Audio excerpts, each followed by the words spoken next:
himself look good and his enemies look bad. For example, in A Movable Feast, there's a passage in which the famous author F. Scott Fitzgerald asks Ernest Hemingway for help regarding the size of his, how do I put it? The size of his not-so-great Gatsby, if you know what I'm saying. Penis! An obvious knock to the masculinity of one of Hemingway's contemporaries and rivals. It's worth noting that Fitzgerald never disputed this passage, but that's probably because he was already dead 25 years when it got published. In his fiction, Hemingway was famous for being concise, but when it came to his own exploits, he was famously willing to embellish out the wazoo in order to make himself seem superior to others. From a stylistic standpoint, he and Deadpool practically twinsies. And the similarities aren't just isolated to the personalities of the two, they also extend to the people around them. For instance, one of Deadpool's greatest allies is Cable, a cybernetic future mutant he's fought alongside and has even merged his DNA with, so they're practically genetically linked family. One of Cable's plots involves building an island in the Pacific Ocean out of an old ship, on which he hoped to create a utopian society called Providence. Of course, Providence is eventually destroyed by evil aliens, cause ain't that always the way with utopian societies. But in a truly bizarre twist of fate, Ernest Hemingway's brother,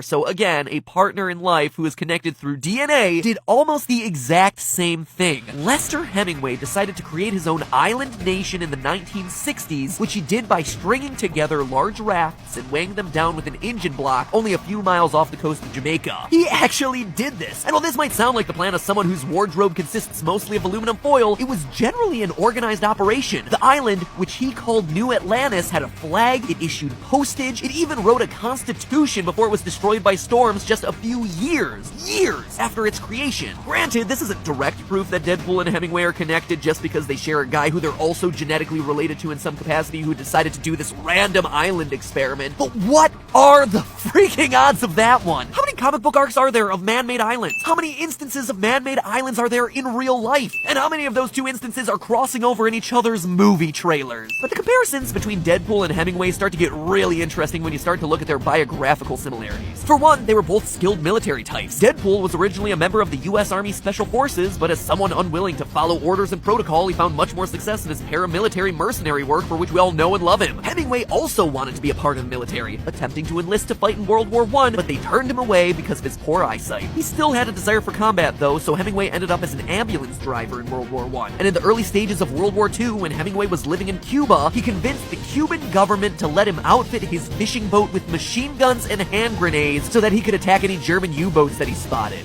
Fishing boat. Badass. This guy was crazy. We also know that both Deadpool and Hemingway are dangerous in hand-to-hand combat. In Cable and Deadpool number 36, Deadpool manages to defeat another mercenary named Taskmaster mano a mano with his hands chained together.